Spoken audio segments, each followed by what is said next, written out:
This video is going to be another stock chart analysis video, and here are the 10 stocks na i-review ko for today. So the date of the recording of this video is September 17, 2025. So this is on a Wednesday, and apologies in advance for disruption or maybe technical issues when it comes sa sounds because I'm currently on vacation and ang dala ko lang is yung wireless microphone ko and my laptop. This is actually the first time na gagawin ko yung ganitong type ng recording na ito lang yung gamit ko. So, baka magkaroon ng mga issues sa sounds. So, I'm not used to just using this setup kasi. But anyway, if there is some confusion or things that are not clear during the video, kung may ma-mute man na sound or sobrang ingay or what, you can just comment down below and just ask away, no? Tapos, I'll try to answer those questions sa mga parts na hindi clear. And lastly, before we start, again, kung meron man kayong mga stocks na gustong mapag-usapan pero hindi na-include sa stock chart analysis video na to, you can just comment down below and I'll review those sa mga succeeding na stock chart analysis video. So, ayun lang and let's proceed. So, punta muna tayo sa PSEI para sa overall market conditions. So, the last time that I did a stock chart analysis video, September 14 pa. So, around 3 days ago, no? And yung naging basis ko actually ng video na yon is the September 12 candle kasi ito yung Friday. So, I made the previous video this past weekend. So, positive and somehow optimistic developments for the market overall. Nung Monday, so first day of the trading week, itong September 15, nag-breakdown siya, no? Dun sa gusto sana nating mangyari na mag-consolidate na lang siya outside the upper part of this trend line, which is the falling wedge na pattern, no? It made a breakdown and I actually thought na the following day, so kahapon, akala ko dito siya dediretso, no? Kasi ilang percent na lang yan away from the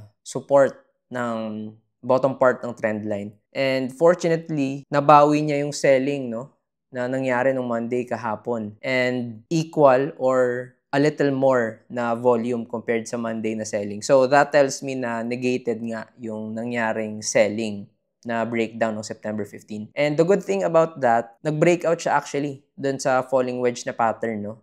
And hindi man lang nag-resist yung MA20 today. It actually acted as the support for the PSEI earlier, no? So this tells me that we're no longer inside the falling wedge. So hindi na siya falling wedge na pattern, no? So ito na lang yung natitirang pattern na ginagawa niya, which napag-usapan ko naman several days ago pa na we're either in a falling wedge or a downward channel move. And what's happening right now is nagkakaroon ng resistance, no? There's a confluence with the upper part of this trend line. So, nakikita nyo naman ilang beses nang nagkakaroon ng resistance dyan. And ngayon, ganun din yung ginawa niya. So, andito din. And aside from that, the confluence is in combination with the previous na support ng PSEI. So, several times kasing naging support itong 6.2 na level, no? So, 3 times nung nag-breakdown lang nung August 26, naging resistant siya. So, meron tayong confluence dyan. So, still, somehow optimistic kasi wala na tayo dun sa falling wedge. And clearly, it wants to break out dun sa upper part ng trend line. So, there are 2 trading days left, no? Tomorrow and Friday. So, meron pang 2 araw, no, para mag-breakout siya ng tuluyan dito sa upper part ng trend line and the resistance point na role reversal support. So, dapat yun na yung mangyari, no. Kahit hindi niya malagpasan yung MA50 at MA100, I just want the PSEI to overcome this 6223 level, no. So, kahit hindi siya makalagpas agad ng 63, basta mag-above siya dito sa 6230, okay na yan kahit papano. So, punta na tayo sa unang stock na i-review natin. So, that's BPI. So, for BPI, there are already drawings and horizontal lines, no, that I've plotted here before. So, if you're new to this channel, ang ibig sabihin lang naman ng mga levels na to is that when the line starts with an S, that's your support. So, basically, this is your support 1, support 2, and support 3. And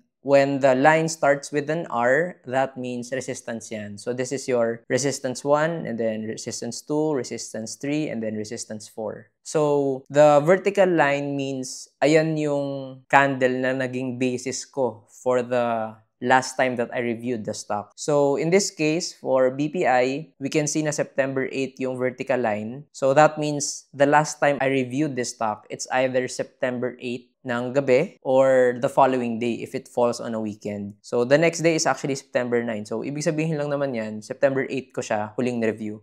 And the last time that I reviewed this stock, I actually considered pa rin itong S1 as a support because medyo malapit pa siya dun sa area na yon. So, nako-convert ko kasi sa resistance yung mga support kapag sobrang layo na nangyaring breakdown or kung maliit man yung nangyaring breakdown, if may confirmation for the following day, kino-convert na natin agad yan sa resistance. So, case-to-case basis din. That's why yung S1 andito pa rin despite the breakdown on September 8. And you can see that after that September 8, yung price hindi niya nalalagpasan yung S1. So actually naging resistance talaga siya.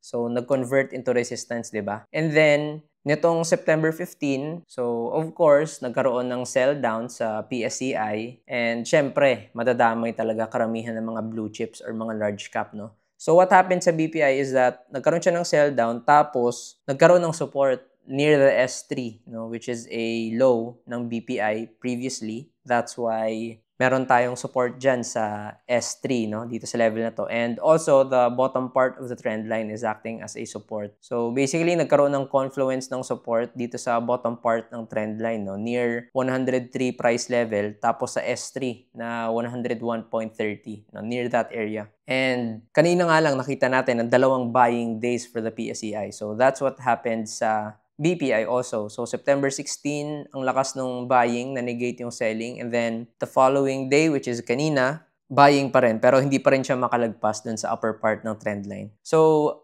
like I always say, yung blue chips talaga, most of the time ginagaya niya yung galaw ng PSEI because the PSEI is actually composed of blues na rin. And it's actually the basis ng mga fund managers, mga investors, whether to be aggressive or risk off pagdating sa market natin. So when they saw that the PSEI was increasing in price, so nag-follow suit yung mga ibang mga blues, much like your BPI. So in this case, since wala naman masyadong difference pagdating sa BPI in terms of the price, so I'm not saying sa ginalaw niya, but more on the price, because previously yung price is nasa 107 yung close, pero you can see the candles before that, ito na siya nasa levels na siya ng 112.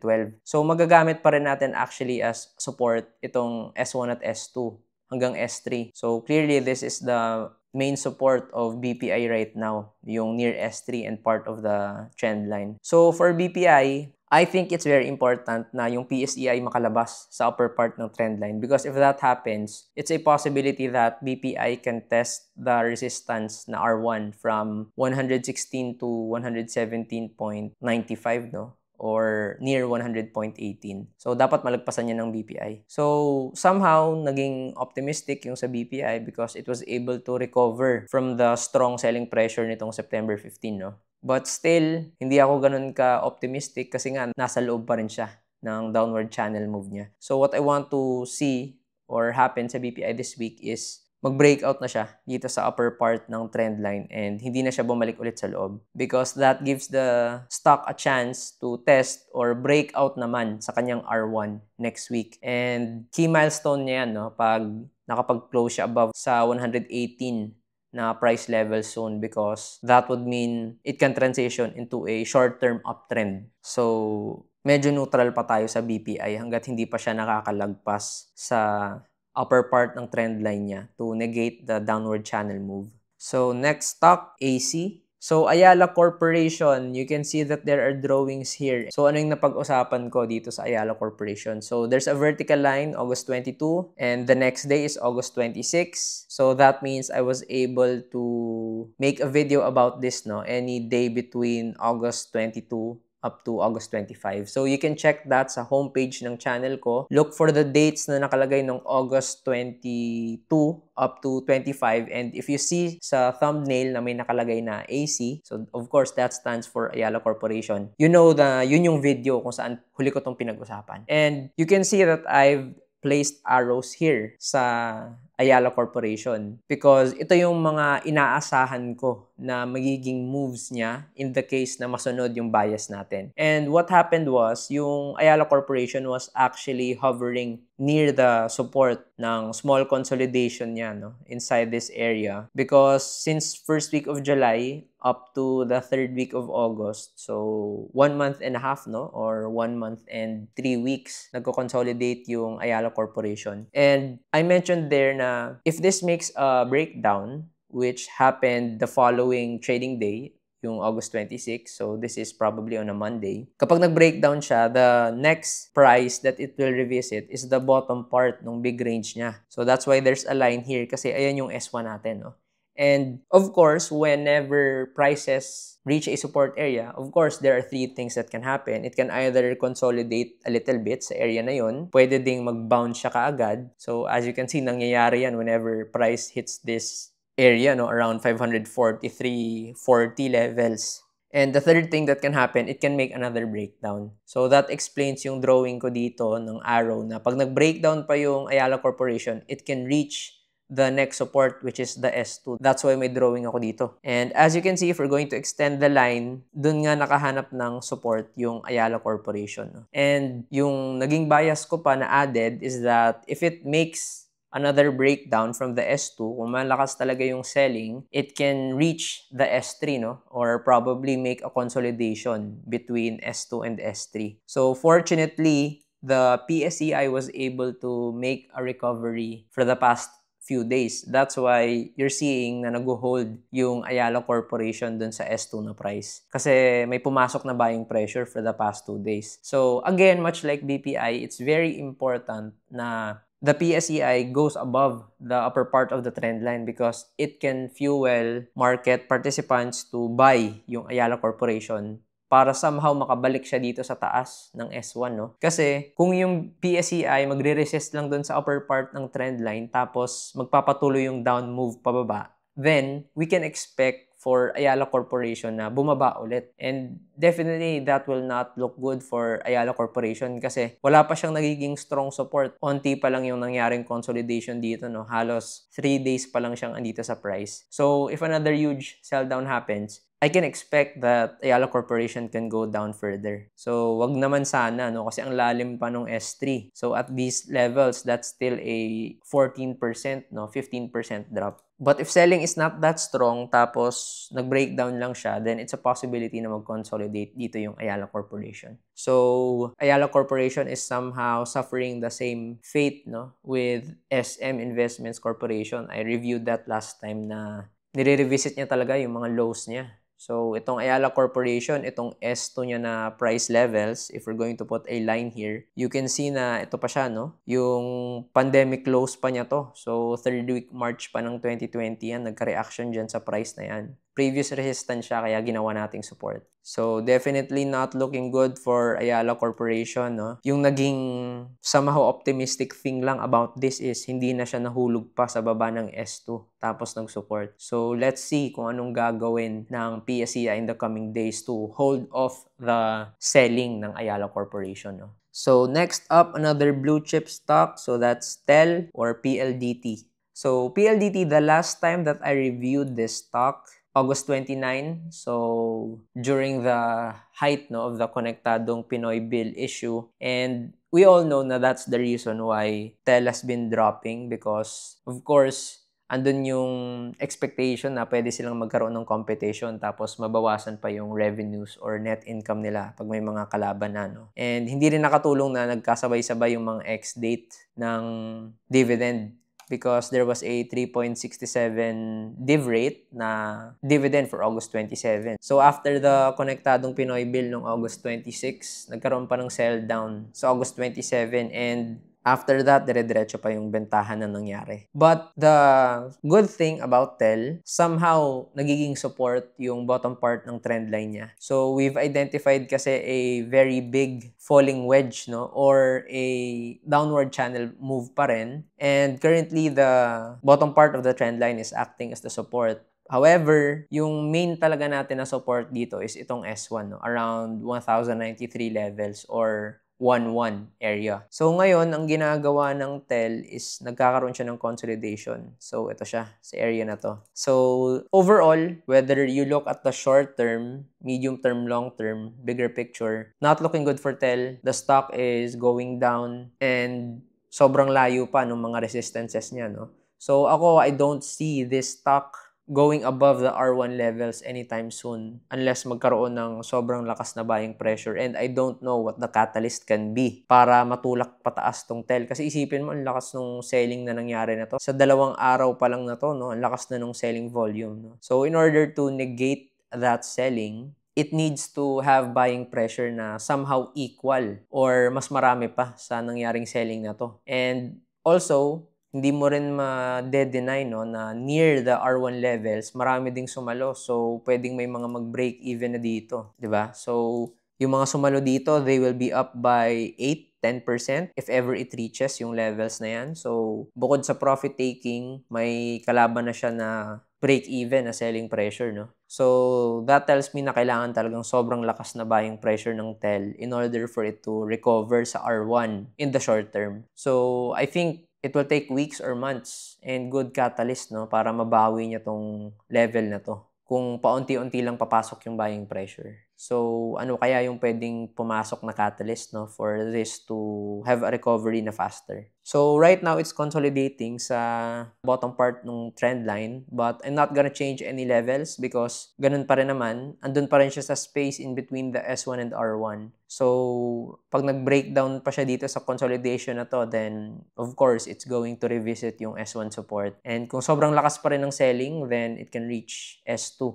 And meron tayong significant level dito sa 1,000 because that's a psych support, no? So, dapat, ang gawin na lang ng TEL, kung walang papasok na buying pressure, mag-consolidate na lang siya basta above ng S1, no? So that when the positive catalyst comes or when the buying pressure comes, at least may strong support na siya at hindi siya mabebentahan agad-agad, no? When it goes above or tries to reach the R1 levels. So, next stock, MBT. So, for MBT, last time that I reviewed the stock, September 8, and ano yung napag-usapan ko doon, kaka-breakdown pa lang ng MBT noong September 5. And we've identified S2 and S3 as the support for this stock. So, as you can see, wala pa rin naman masyadong difference because the price is still in between your support and your R1. So, this tells me na ang pwedeng gawin ng MBT for the short term is to simply just consolidate between S1 and R1. Kung mapapansin nyo, September 15, nagkaroon ng selling, no? Coincide with the PSEI, tapos buying and buying. So, ganun din yung nangyari dito, no? Nagkaroon siya ng buy kahapon, tapos ngayon, nagkaroon ng sell down because nag-resist yung PSEI sa upper part ng trend line. And what happened sa MBT, nagkaroon lang din ng selling. So, this tells me na much like the previous stocks na napag-usapan ko, kailangan gumanda talaga yung galaw ng PSEI, no?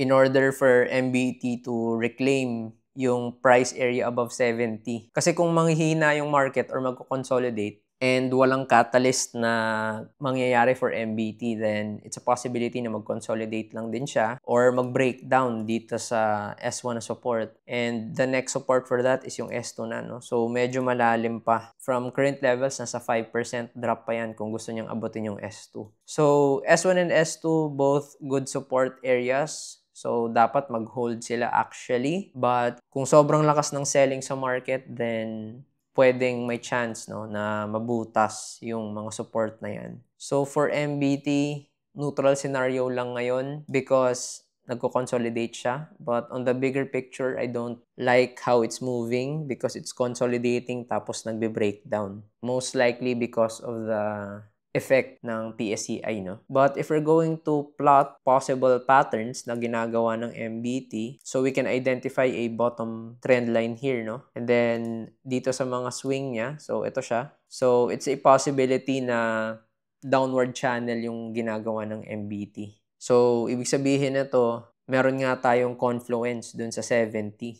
Because if it makes a breakout sa 70 na price area, nakalabas na siya sa consolidation and nakalabas na rin siya dun sa downward channel move. And yun yung gusto nating mangyari nga, no? Soon. Because if that doesn't happen, then it might revisit itong S1 na support. And if it doesn't support sa level na yan, pwede siyang pumunta sa S2 and near the bottom part of the trend line again. So may confluence tayo. Andito yung bottom part ng trend line near S2. So MBT should make a breakout sa 70 ASAP. So next stock, SPNEC. So for SPNEC, I know I reviewed this stock already a couple of times. Nawala lang yung drawings because I actually frequently discuss this stock because it has been a part of my 24K to 1M challenge na portfolio. And baka nagkaroon ng reset sa drawings, no? Kasi nagkakaroon ng confusion sa chart siguro pag sinesave ko. So, i-reset na lang natin yung mga drawings dyan, no? So, 1.32, that's just my average price. Hindi yan significant na level sa ngayon. So, if you want to know about my position dito sa SPNEC, how I'm approaching it, no, why I bought it, where I bought it, you can become a member of this channel sa Momentum Tier na group, and you will have exclusive access sa 24K to 1M challenge na videos and yung 24K to 1M na watch list where I discuss stocks that I'm about to buy and stocks that I'm monitoring, no. So for SPNEC, we can clearly see na merong previous support dito sa 1.41 na level. So, dito siya nagkaroon ng bounce, no? So, of course, since this is already a support area, naging resistant siya nung September 8. We can see that here. So, of course, this means that yung resistance sa ngayon ng SPNEC is, syempre, ito, yung 1.41. So, I'm going to consider that as your R1. And then, yung R2, so, eto na, yung 52-week high niya sa 1.63 because I don't see another resistance in between. And then, for the support, so clearly, nakikita natin na ilang beses nang nag-support yung 1.28. So, syempre, gagawin nating support 1 yung level na yan. So, that's your S1 support. And for the S2 support, we can see na merong consolidation dito previously sa SPNEC. So, this is your 1.19 and then umabot yung SPNEC ng 1.17 at nagkaroon dito ng overshoot, no? So, this tells me na yung S2 natin is 1.19 hanggang 1.17, no? So, sa ngayon, ito pa yung support area ng SPNEC. So, for SPNEC, I can see a pattern that's happening. So, meron siyang channel pero upward, no? Yung move. So, ito siya. So, yun yung point A and point B. And then, ito yung trend line niya sa baba. So, this means na currently, the medium term na ginagawa ng SPNEC is somehow a downward move, no? And it's transitioning into a consolidation for me in the medium term because the prices already went below yung ating ME50 and clearly it's creating a consolidation. Pero sa short term niya, downtrend. So, as we can see, since the first week of August, pababa yung stock. So, downward yan. But the long-term trend is still intact because hindi pa siya nagkakaroon ng significant breakdown sa MA100. So, if we're going to hide yung MA20 and MA50, you can see, no, na nag-hover lang siya near the MA100. Wala pang significant na sell down that occurred below the MA100. And this tells me na strong support na ngayon, itong level na to, yung S1, 1.28 hanggang MA100 because there's a previous support near S1, tapos may bottom part tayo ng trend line, and then nakaalala yung MA100. So, ibig sabihin ba nito, aabotin ng SPNEC yung 1.48 na price level? That's a possibility if mag-close siya above 1.31 tapos hindi na siya nag-close below. Kasi kino-confirm niya na gusto niya nang mag-exit dun sa consolidation. So, hanggang hindi ito nag-close above 1.31, I don't expect it to test yung upper part ng trend line niya, no? So, ang mangyayari dyan, either mag-hover siya dito siguro sa lower part na trend line or magkaroon siya ng galaw in between the MA100 and 1.41 na resistance, no? So, pwedeng dito lang siya gumalaw until mag-breakout siya sa 1.41 at mag-close siya above doon. So, medyo neutral lang yung perspective sa SPNEC sa ngayon.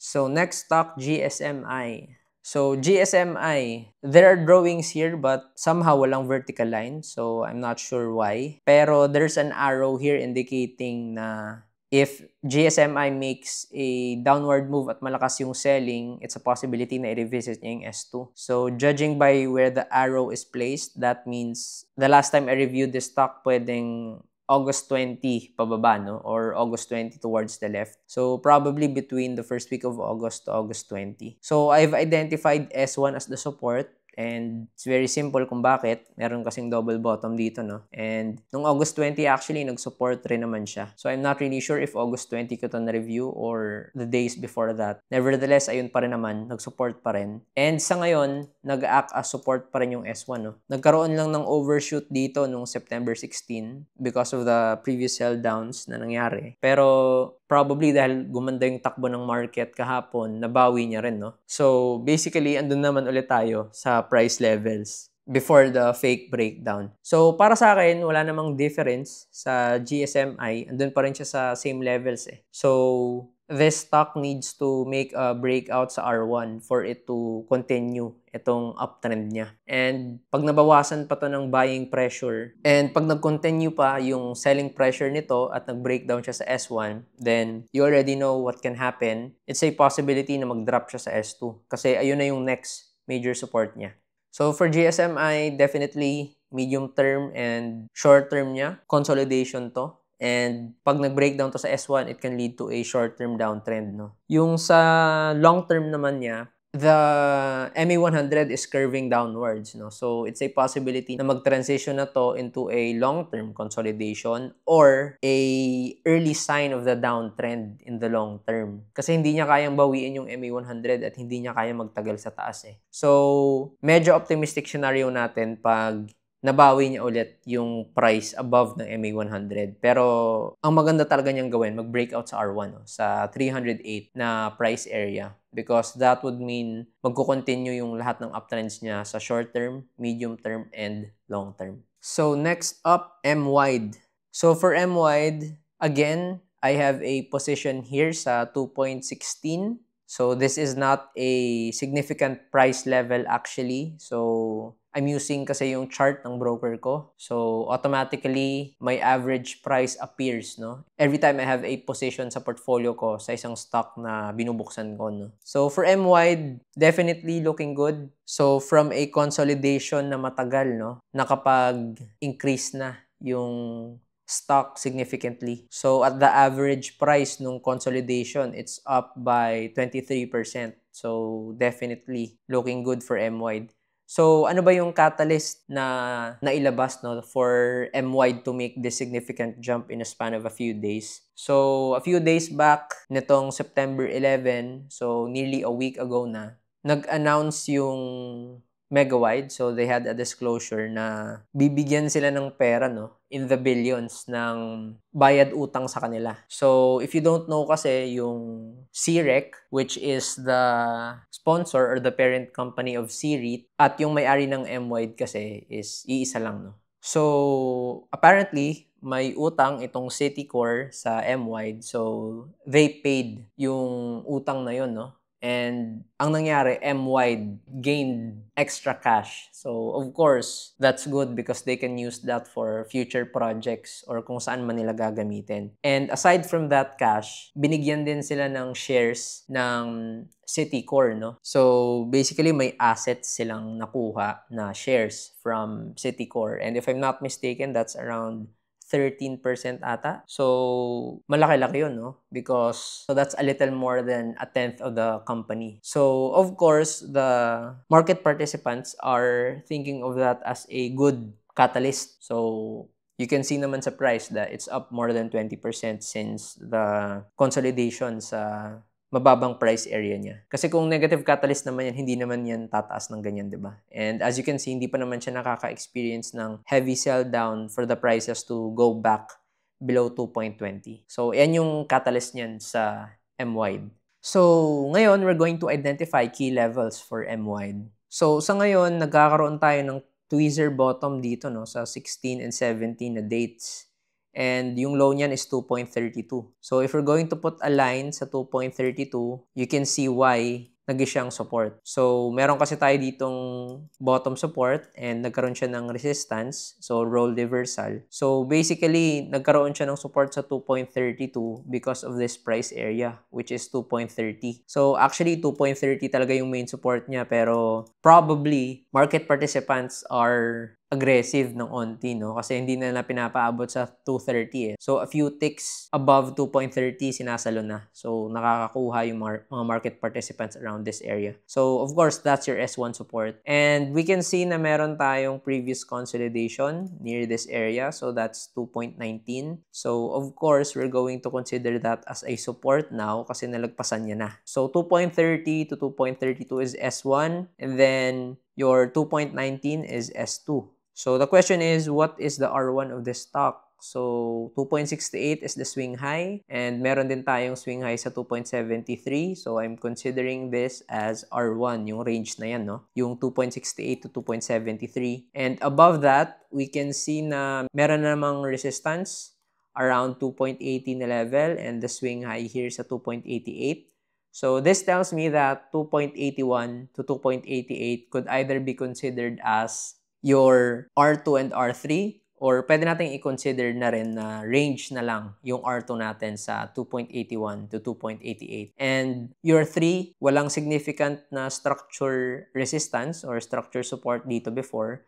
So, I might consider it as a psych resistance, no? Yung 3. So, for M-wide, yung gusto kong mangyari dito, kahit hindi na muna siya mag-test sa R1 at R2, no? I want it to create a strong base. Pero sana, yung base na yon is above 250. Kasi meron tayong swing high dito eh. Pero I think I can no longer consider this as a resistance kasi na-overcome niya na and hindi na rin pwedeng makonsider as support because clearly nalalagpasan naman yan, no? And mas naniniwala ako na support yung S1 because ayun yung pinapakita sa atin in the recent days. So, in the short term and in the medium term, definitely the stock is already in a uptrend for me. Yung long-term uptrend, it's too early to say, no? Hindi pa kasi siya nagtatagal ng sobra above the MA100, but definitely the MA is already sloping upward, no? So, that's a good sign for me. Ang gusto ko na lang mangyari, magtagal yung M-wide, no, above 250, tapos below 2.68 na magkaroon ng consolidation so that the MAs can surpass yung S2 and S1 na levels, no, para magpatuloy yung uptrend na galaw ng M-wide. So, definitely looking good sa ngayon for M-wide. So, at 2.16 price area, I'm already up by 17% in just a span of a few days. So, I covered this stock, no, yung M-wide sa 24K to 1M na watchlist. So, around first week September pa lang. And even around the time of August, binabantayan ko na actually itong stock na to. Nasa part na siya ng watchlist ng August pa lang. And I was able to enter this stock with multiple positions, no, sa first week ng September and during the September 11 na run-up niya. So, if you want to have access to the 24K to 1M pesos challenge watchlist where I talk about stocks that I'm monitoring and plan to buy or plan to trade, you can join the membership group of this channel. So, ayan yung momentum tier for as low as 159 pesos per month. So, that's less than 2,000 pesos for 1 year, no? So, sobrang sulit na yan. And you can also have access to the 24K to 1M pesos na challenge na videos where I discuss yung portfolio ko mismo kung ano yung mga hawak kong stocks and how I'm approaching them and included yung M-wide, no, sa portfolio ko ngayon. And you will also have priority stock chart analysis requests and you can ask multiple questions, no, sa comment section ng mga exclusive videos na to and I will answer them, no, whenever possible because it's my priority to answer the comments, the questions, no, technical questions when it comes to the exclusive access videos. So, check the pinned comment section of this video or you can also click the link at the end of this video para makita nyo yung steps kung paano magsusubscribe at maging member sa channel group. So, punta na tayo sa next stock. So, that's MA or Manila Mining. So, Manila Mining Corporation, A shares. So, hindi ko na ipag-uusapan yung B shares, no? Because halos same lang din naman yung nagiging galaw nila. So, for MA, there's a reason why it's moving for the past couple of days. Most likely, it's because of the catalyst no, regarding sa regulation ng mining sa Philippines. Because recently, nag-announce nga ng adjustments no, with regard to the rules and regulations on how mining companies operate in the Philippines. And with gold prices going up, syempre maraming speculation na pumapasok dyan no, with regards to the mining companies mining gold and other raw materials no. So MA is moving for the past couple of days pero somehow kanina nagkaroon siya ng selling. So around this area sa 0072 no. Pero if I'm going to consider kung ano yung R1 niya ngayon, definitely ito siya, yung 0.0078. So yan yung R1 natin. And this is also the 52-week high sa 88. Pero I can consider this as a minor resistance no, yung 0.0084. So I'm going to use that as a scale for R2. So, yung 0.0084 to 0.0088 is pwedeng maging R2 yan. And the current support for this stock, so meron tayong consolidation na maliit. So, this could act as a support, yung 0.0065, kapag yung price hindi na bumababa, no? Pero sa level niya ngayon na pinapakita, mas inclined ako na piliin itong 0059 as the S1 no. And of course, the major support for this stock is yung 0.0051 na level. So ayan yung may matagal kasi na consolidation eh. And may overshoot lang tayo sa 0.0050. So we can use that range as the support for MA. So for Manila Mining, I think if further catalysts can show up no in the coming days or weeks, pwede pang matulak pataas tong stock na to. Along with other mining stocks, no, most probably. But kung walang sentiment na ganun, it's a possibility na mag-consolidate lang ulit siya or bumalik dito sa previous consolidation niya. Because this stock is a third or fourth liner, no? So, most people call it as basura stock kasi wala naman masyadong revenues or wala masyadong net income. Very sentiment driven. That's why gumalaw siya, no? Last time, itong Feb to April na move niya kasi ang ganda ng galaw ng gold, di ba? Along with APX, PX, OGP. And recently, nagmo-move ulit yung gold. So, that's probably the sentiment why gumagalaw yung Manila Mining no combined with a new regulation pagdating sa mining. Pero definitely, objectively speaking lang tayo, the stock is currently in a short-term uptrend. Kita nyo naman yan pag tinanggal natin yung MA50 and MA100. So, meron talagang upward move yung stock. Ang tanong lang is, will it be sustainable if gold prices go down or pag nagkaroon ng negative sentiment doon sa news, sa regulation, no? Kasi baka magkaroon ng mga adjustments and it can negatively affect mining companies. So, yan yung hindi natin sigurado, no? So, that's why I'm saying it's important na magkaroon ulit siya ng positive catalyst para matulak yung price pataas. Whether that's an overall sector catalyst or sa mismong Manila Mining, no, may mapakita silang something in order for market participants to be enticed to enter this stock pa. Kasi kung makikita nyo, 2Q, 2025 earnings, no, total revenue 0, net income negative 1.48 M, 'di ba? So basically wala nga talaga pala silang revenue and wala silang net income, no. So very sentiment driven na stock. So without good news and walang sentiment, you don't expect it to move higher. So next stock, LC. So Lepanto, last time I reviewed this stock September 2. And I've created a box here because I said it's a possibility na magkaroon siya ng consolidation, which happened for the past couple of weeks. Nagko-consolidate lang yung LC and then apparently today it made a breakout and it actually revisited yung low no na S1 na na-plot natin na support. So inabot niya yung price na 1520 no. So 0.1520.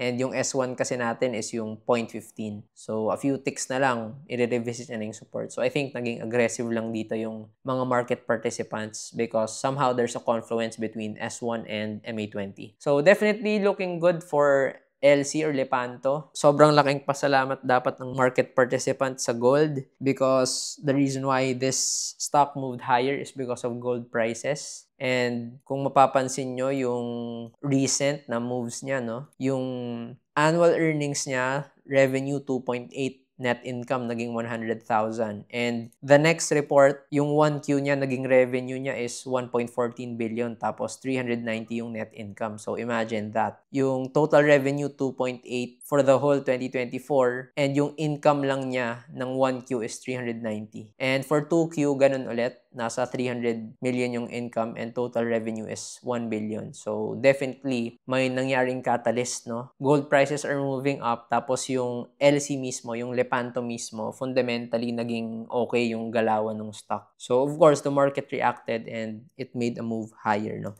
Ever since the announcement of that quarter earnings, no? Yung stock has already increased by more than 100%.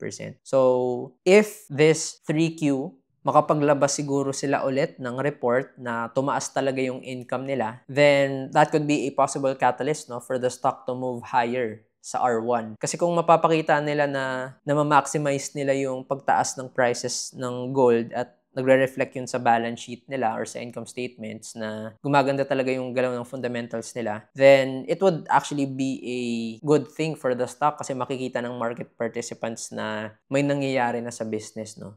So, probably, market participants are already pricing that in, yung magandang galaw nung earnings nila sa 3Q. And it could probably move higher if the expectations, no, is ma-meet or mas lagpas pa dun sa average na expectation ng investors or ng market participants. But if the prices of gold go even higher, kahit wala pa yung 3Q na report, no, baka mag-breakout na to sa 1950. So if you're able to buy LC, no, during this consolidation period from July to August, then congrats, because the stock is currently in a short-term and medium-term uptrend and probably transitioning into a long-term uptrend soon. So, ang kalaban na lang talaga nito, if gold prices go down or if hindi niya mapakita na na-maximize niya yung pag-increase ng gold prices sa 3Q report niya, or a regulatory risk, no, pag nagbago yung sentiment pagdating dun sa kakalabas na regulation ng government natin. But overall, looking good for LC. So, next stock, AT.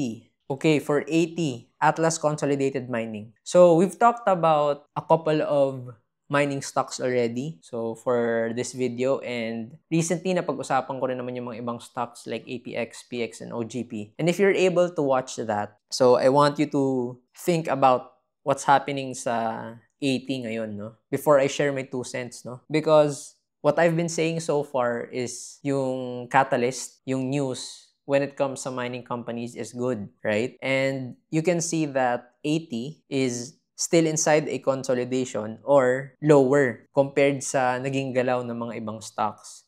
So, what do you think is the reason why? So, if other stocks are already moving higher, making significant improvements sa galaw nila, so, sinasamahan niya, no, yung pag-increase ng price ng gold and yung regulatory na positive catalyst. Tapos yung 80, hindi man lang siya lumagpas ng 4.80, no, during this period. So, that tells us na fundamentally, baka may something wrong, no, when it comes to 80. Kasi kung yung ibang stock sa sector is already moving good or better compared sa previous na galaw nila, and yung 80 is hindi nangyayari yun, then of course, the logical thing to think about is mukhang may problema sa 80, di ba? So, yung volume nito for the past few days, halos wala naman siyang ginagawa, and for today nga, 1 million lang ata yung trade value nito, di ba? So, isipin mo yun, sa billions na nati-trade sa stock market araw-araw, 1 million lang yung pumasok dito, di ba? So, that tells me na walang gaanong market participants na pumapasok dito. So, you might say, month on month, no, 360 yung prices niya, tapos ngayon, after a month, nag-increase lang siya ng 14%, no? So, okay, tumaas siya. Pero kung i-compare mo sa naging galaw ng ibang mga stocks na mining din, you can definitely see the difference. Yung iba, tumaas na ng 20%, 30%. So, for 80, there's probably something wrong fundamentally. So, pwedeng may na-hype na pumasok sa stock na to because they think na gumagalaw yung ibang mining stocks, no? Pasukin ko tong 80. Pero hindi pala nila alam, hindi naman pala magiging affected ng good news or fundamental news na yon yung 80, diba? So, if I remember correctly kasi yung 80 is hindi naman talaga sila directly involved sa mining ng gold, no? Ang main talaga nila is copper, I think, and nickel. And I think primarily copper lang talaga yung ginagawa nila, di ba? So, basically, wala silang exposure, no, doon sa gold rush or pag-increase ng gold. So, Kaya ganun, no? Hindi lahat pinapasok yung 80 compared sa OGP, APX, or PX, or LC. So again, this is not an endorsement for you to buy yung mga stocks na affected ng gold, no? LC, APX, AP, OGP, or kung ano pa dyan. I'm just comparing the two and showing you na ayun yung pinapakita sa atin ng market. So for 80, tingnan natin yung key levels niya, no? Since we've already talked about yung possible catalyst, positive man yan or negative. So I can see a trend line again sa galaw ng 80. So ito siya, kitang-kita nyo naman, meron tayong support sa trend line na to. And this is the upper part ng trend line. So, it's actually a downward channel move, or pwede din gamitin natin ito as a falling wedge. But I'm more inclined to think na downward channel move to, no? So, basically, we can expect na it can move in between these levels unless lumabas siya sa area na to, no? Para magkaroon ng buhay yung stock. So, around 435 area. Pero if I'm going to plot kung ano yung significant levels niya, then this is definitely R1 kasi makikita nyo naman meron tayong previous support dito and yun yung nagiging resistance, no? And sa 4.69 yung R2 natin, and itong high niya dito sa 5.13 is the R3. And the possible support for this stock, minor support here S1 sa 4.10. So, you can see that support here. And after that, ito na, yung bottom part na ng trend line. So, yan yung S2 natin. So, sa ngayon, the stock is in a medium term and long term consolidation. So, ang tagal na ng consolidation ito, ha. Ito yung main box niya. So, last year of May pa. So, that means 1 year and 4 months. Going towards 5 months, no? So, 1 taon at 4 na buwan or 5 buwan na consolidation siya. But, in the short term, it's creating an uptrend and somehow nagkakaroon ng pause. So, for 80, kailangan niyang makalagpas ng R1 para kahit papaano magkabuhay-buhay naman yung stock. But again, I think that's not possible kung walang sobrang gandang fundamental catalyst sa 80 mismo, no? Because andyan na yung maraming catalyst, no, with regards sa gold and regulation ng mining, and clearly it's affecting other mining companies. Pero yung 80 walang nangyayari. So, the catalyst needs to come from 80 mismo, or probably with regards to copper or nickel, no, for it to move higher kasi yun yung main business nila. So, kung walang ganun, I don't see the stock moving higher. So, definitely optimistic at may pwedeng something na mangyari for 80 if it goes above 5.13, no? Or kahit 5 man lang, pwedeng may something na mangyari dito pag nakalagpas siya ng 5 and 5.13 as the 52-week high, no? Pwedeng magkaroon ng something. Pero sa ngayon, hindi ko pa siya nakikitaan ng magandang galaw because of the things that I've said so far. So that ends the stock chart analysis video. You can click the link towards the right to review yung mga previous stock chart analysis videos ko and use that as reference. Or you can click the link towards the left. You can become a member of this channel, Momentum Tier, and have exclusive access sa 24K to 1M challenge na watch list and 24K to 1M challenge na portfolio. So don't forget to like this video and subscribe to this channel. And thank you for watching this video.